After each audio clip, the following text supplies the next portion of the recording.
There's something almost unbearable about watching two brothers fall apart, especially when the whole world is watching.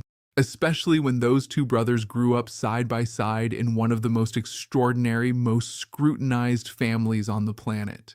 And especially when one of them lost his mother at the age of 12, and the other one lost her at 15, and both of them had no choice but to grieve in public, to smile through the pain, to carry that loss in front of billions of people who felt like they had a stake in how they handled it. Because that's the thing about Harry and William. This isn't just a celebrity story. This isn't just a tabloid feud. This is a story about grief, about identity, about what it means to grow up inside an institution that is bigger than any individual person, an institution that swallows people whole and asks them to be symbols rather than human beings. This is a story about two boys who had everything and still felt like they had nothing, and how that feeling eventually drove a wedge between them so deep that right now, in the middle of 2026, those two brothers have reportedly not spoken a single word to each other since their grandmother, Queen Elizabeth, died in September 2022. Nearly 4 years of silence between two people who once shared a bedroom at Highgrove and cried together at their mother's funeral while the entire world watched. So what really happened? How did we get here? And is there any way back? Let's go back to the beginning, because to understand the fracture, you have to understand the foundation. Harry and William were close, genuinely, profoundly close. You can see it in photographs from their childhood, in the easy way Harry leaned against his older brother, in the way William always seemed to keep Harry slightly within reach. They were two boys navigating something genuinely bizarre, growing up in palaces and castles, but also growing up in the cold glare of flashbulbs and camera lenses, with strangers camping outside their school gates and journalists paying sources to leak stories about their private lives. And then Diana died. August 31st, 1997. Harry was 12 years old, William was 15. Their father broke the news to them personally at Balmoral, and within hours, they were standing outside a church shaking hands with strangers, while the whole country wept around them. The walkabout, the wave, the public funeral, the coffin with the simple card that said "Mummy" resting on top. These were not private moments of grief. They were performances, required by the institution, expected by the public. Years later, Harry would describe the walk behind his mother's coffin as one of the worst experiences of his life, and how he still wonders to this day what it did to him psychologically to have been put through that at 12 years old. But they had each other. That's the thing people often forget. Through all of it, the strange boarding school existence, the rigid protocols, the sense that they existed not as people but as symbols, they had each other. And by all accounts, for a long time, that was enough. The trouble began, as it so often does in families, slowly, gradually, invisibly, until suddenly it wasn't invisible at all. And the thing that started pulling them apart was something that should have brought them closer together, because it was love. Harry fell in love with Meghan Markle in the summer of 2016, and from that moment, the story of the brothers began to change. Now, there are competing versions of this story, and it's important to acknowledge that. There are people who will tell you that Meghan was always the problem, that she came into a centuries-old institution with a completely different set of expectations and cultural references, and that she rubbed people the wrong way from the very start.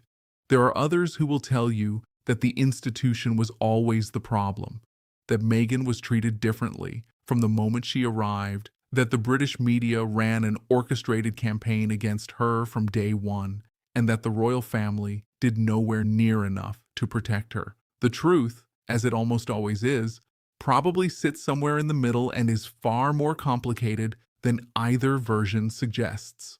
What we do know is this. William had concerns about the relationship early on. He reportedly raised them with Harry, telling his younger brother to slow down, to take his time, not to rush things. Harry interpreted this as condescension, as his big brother trying to control him again, slipping back into the old dynamic where William was the heir and Harry was the spare, where one brother was destined to be king and the other was expected to fall in line. Harry pushed back, and that tension, that particular tension of the older brother trying to caution the younger brother and being met with hostility, that became the first crack in the wall between them. By the time Harry and Meghan got married in May 2018, things were already complicated behind the scenes in ways the public had no idea about. The wedding looked perfect from the outside. The dress, the church, the gospel choir, the sermon that made half the congregation look slightly bewildered and the other half genuinely moved. The photographs of Harry waiting at the altar, the look on his face when he first saw Meghan walking toward him, these were genuine, these were real. But backstage in the days leading up to that wedding, there had been arguments, real ones involving tears and raised voices, and the particular kind of stress that comes when two families are trying to blend their lives together and everything keeps going wrong at the worst possible moment. The bridesmaid dress situation has been told and retold so many times that it's become almost mythological, but here's what we know. In the days before the wedding, Princess Charlotte tried on her bridesmaid dress and it didn't fit properly. What followed was a dispute between Meghan and Kate about how to handle it, a dispute that escalated quickly, a dispute that left someone in tears. The British tabloids initially reported that it was Meghan who made Kate cry. Then in 2021, Meghan told Oprah Winfrey that it was actually the other way around, that it was she who had wept, and that Kate had come to apologize the next day with flowers.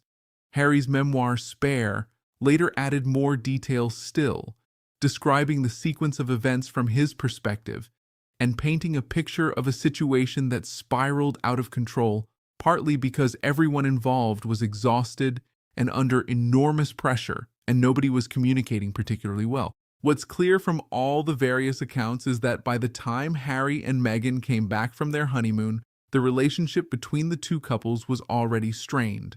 They sat down for a reconciliation meeting at Anmer Hall, William and Kate's country home in Norfolk, and they tried to clear the air. According to Harry, Meghan raised the tension that had existed almost from the beginning, a misunderstanding she thought might trace back to the early days when Kate had apparently assumed Meghan wanted her fashion contacts, which Meghan most certainly did not need. They tried to talk it through. It didn't entirely work. What happened next was a slow-motion disaster that unfolded over months and then years. William told Harry that staff were saying Meghan had been making people cry, that there were reports of her being difficult to work with, that people were leaving the household in distress. Harry defended his wife. William pushed back, and the brothers who had once been each other's most trusted allies found themselves on opposite sides of a battle that neither of them had wanted or asked for. The tour of Australia in October 2018 made things worse in ways that are hard to fully explain if you didn't live through it in real time. Harry and Meghan were electric together on that tour. The public loved them. The coverage was rapturous, and back home, according to Harry, that success created a new kind of friction, a competitive edge that infected the relationships within the family. He would write in Spare that jealousy was a factor, and while not everyone agrees with that characterization, what's undeniable is that the two households, which had been sharing a Kensington Palace base, made the decision to split apart entirely that autumn. Harry and Meghan moved to Windsor. The Fab Four, as the press had been calling them, stopped being a single unit. By the end of 2018, stories were appearing in the British press describing Meghan as a Duchess Difficult, a demanding, difficult woman who was running roughshod over palace traditions and leaving staff in her wake. One piece in the Sunday Times gave her a nickname that stuck. Meghan later told Oprah that December 2018 was the turning point in her relationship with the British media, and that the relentless negative coverage began leaving her feeling so desperate that by January 2019, she was having thoughts of suicide. She told Oprah she had asked for help from the institution. She says she didn't receive it. Harry says he went to his family for support during this period. He says he was told there was nothing that could be done, that the press relationship was too complex, too delicate, too embedded in the very structure of how the monarchy operated to be disturbed on behalf of one person, even if that person was the woman his son loved. William's position, as far as can be gathered from the various accounts, was more complicated. He was navigating his own institutional pressures as the future king. He had his own relationship with the press to manage, and his growing unease about Meghan, which sources close to him suggest, was rooted in genuine concerns about her character and behavior rather than anything more troubling, made him a less than sympathetic ally for his brother. In January 2020, Harry and Meghan dropped the bombshell that would change everything. They announced that they were stepping back from their roles as senior working royals. They were going to be financially independent. They were going to split their time between the United Kingdom and North America. They had not told anyone in the family this was coming. The announcement landed like a grenade in the middle of Sandringham, where the family had been together for the holidays. William, by multiple accounts, was furious, not just surprised, but genuinely deeply angry. He felt blindsided. He felt humiliated. He felt that his brother had gone outside the family to the press before consulting with anyone who might actually have been able to help him find a better solution. There was a summit at Sandringham a few days later. The Queen, Charles, William, and Harry sat down together and tried to work out some kind of arrangement. The result was what became known as the Sandringham Agreement, a framework for how Harry and Meghan could step back while maintaining some connection to the institution.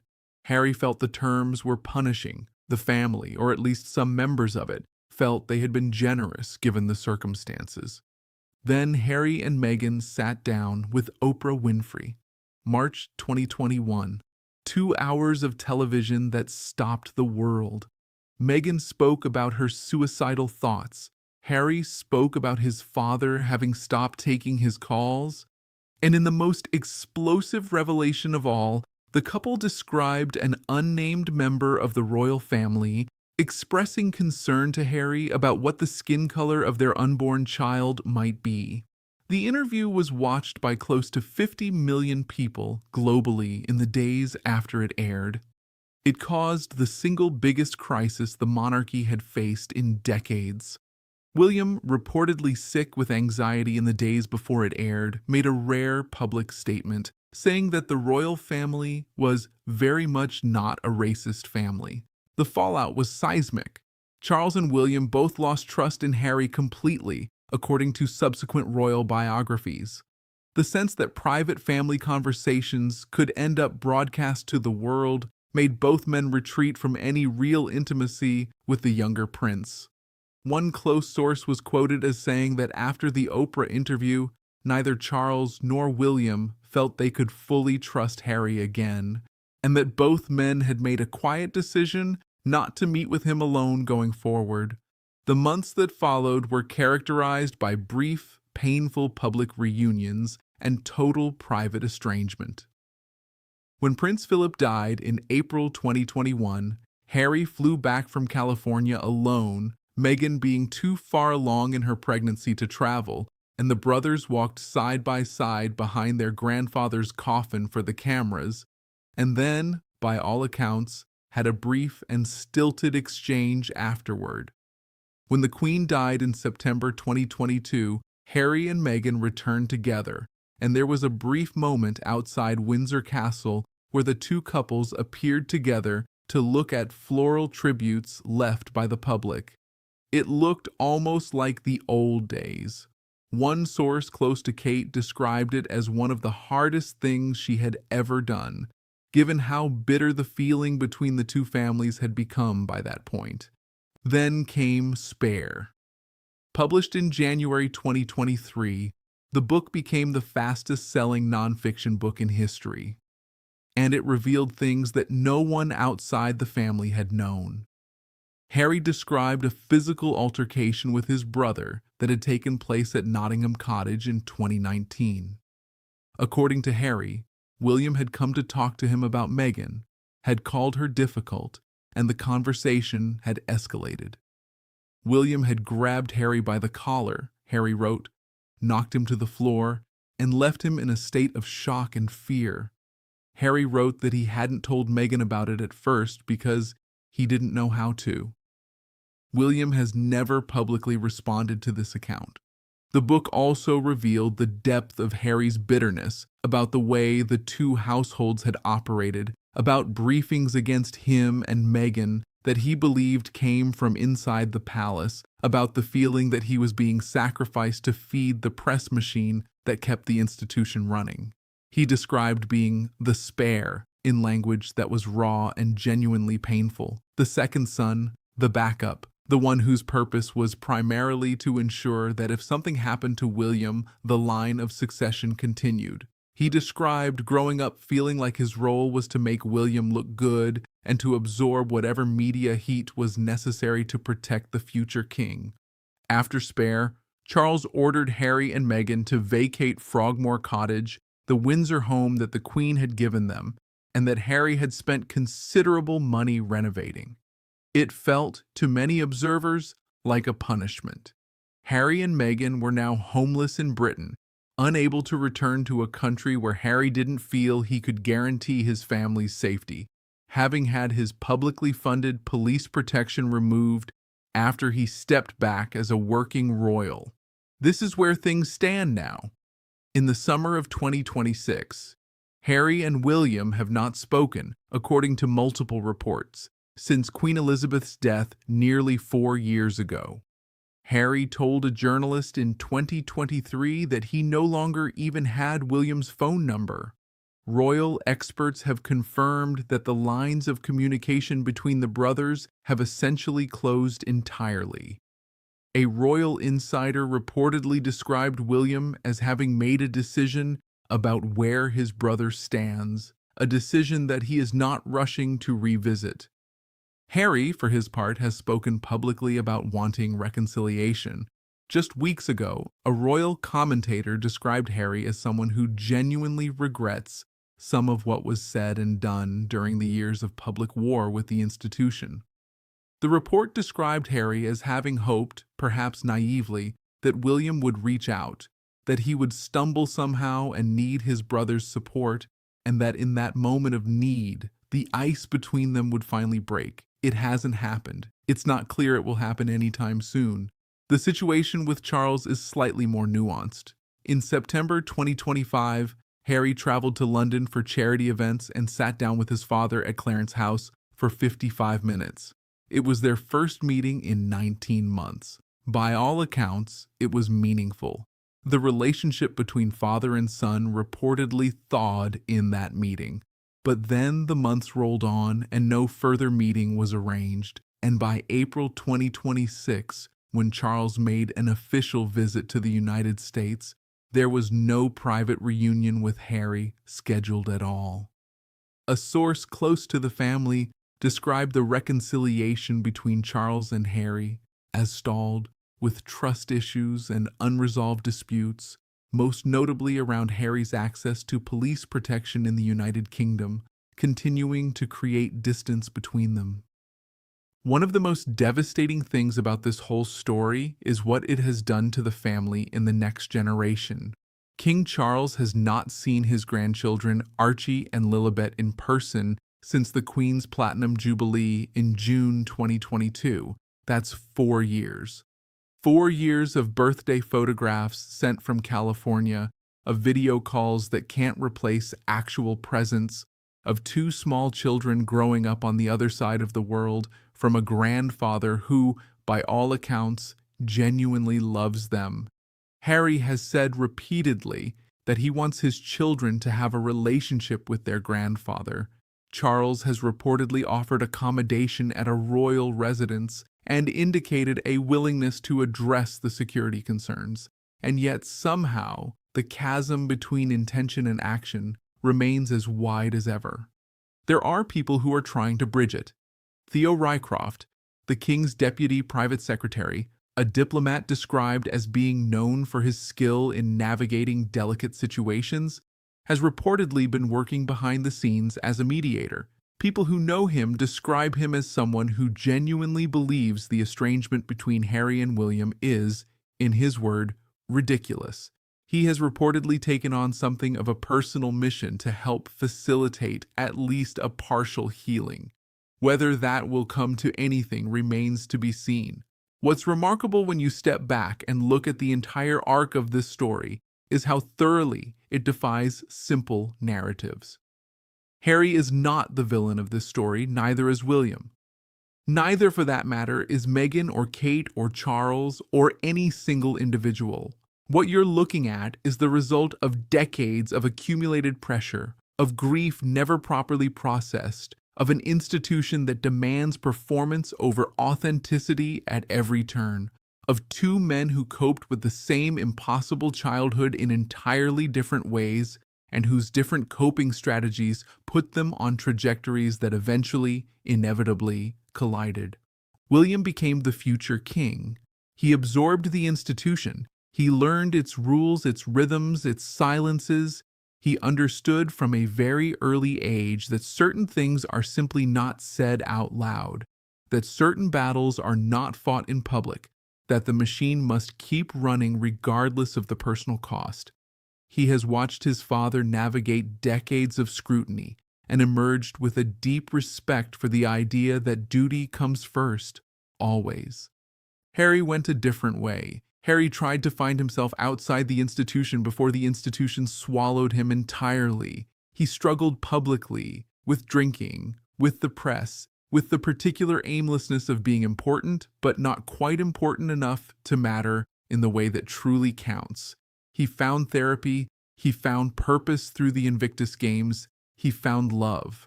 And when that love was being, as he saw it, systematically attacked and undermined by the very institution he had spent his whole life serving, he chose her, he chose himself, he left, and in choosing to leave, he felt he had to explain why. He sat down with Oprah, he wrote Spare, he told his story, which is his right, but in telling his story, he inevitably told other people's stories too, and some of those people, his brother most prominently, have never forgiven him for it. Because here is the fundamental incompatibility at the heart of this whole saga.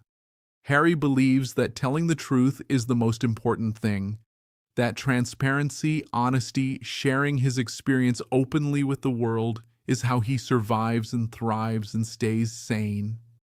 William believes that some truths belong to the family, that the institution is bigger than any grievance, that talking publicly about private matters is a kind of betrayal that cannot easily be walked back. Both of these beliefs are understandable. Both come from the same strange, grief-soaked, impossibly pressurized childhood, and they are almost completely incompatible with each other. In a few weeks' time, Harry is expected to visit the United Kingdom again, this time to promote the Invictus Games ahead of their Birmingham hosting in 2027. It will be the first time he and Meghan have traveled to Britain together in 4 years. There is hope that he will see his father. There is no confirmed plan for him to see his brother.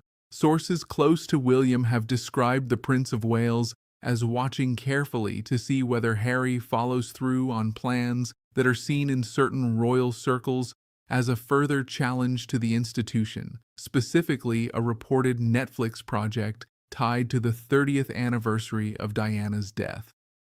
If Harry pursues that project, some sources suggest William will consider it a final, decisive act of bad faith that removes any remaining possibility of reconciliation.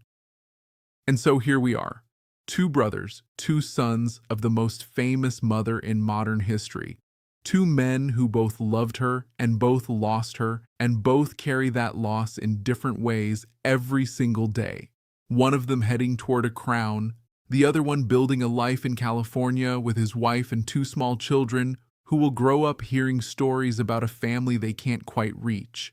The people who know both of them, who have been close to this story for years, say the same thing when you ask them whether reconciliation is possible. They say yes, eventually. They say the relationship is too fundamental to both men for it to remain permanently broken. They say that the silence right now is not the end of the story, just a chapter, a long, painful, deeply unnecessary chapter, but a chapter nonetheless. What it will take to turn the page is harder to say. It will probably require Harry to stop fighting the institution publicly, which means accepting a version of events that he fundamentally disagrees with. It will probably require William to acknowledge, at least privately, that his brother's pain was real and that the institution did fail Meghan in ways that were not acceptable. Neither of those things is easy. Neither of those things is, right now, happening, but somewhere beneath all of it, beneath the lawsuits and the memoirs and the Netflix documentaries and the tabloid wars and the statements from palace press offices and the carefully worded comments from spokespeople, somewhere beneath all of that, there are still two brothers, two boys who walked behind their mother's coffin when they were 12 and 15 years old, two men who know better than anyone what it feels like to lose someone you love without warning and to keep walking regardless. That shared history doesn't disappear. It doesn't dissolve into bitterness completely, even when bitterness is all that's visible from the outside. The question is whether either of them will find the courage or the grace or the simple human exhaustion that sometimes finally breaks down walls to reach through it. For now, the silence continues, and the whole world watches and waits and wonders if it will ever end.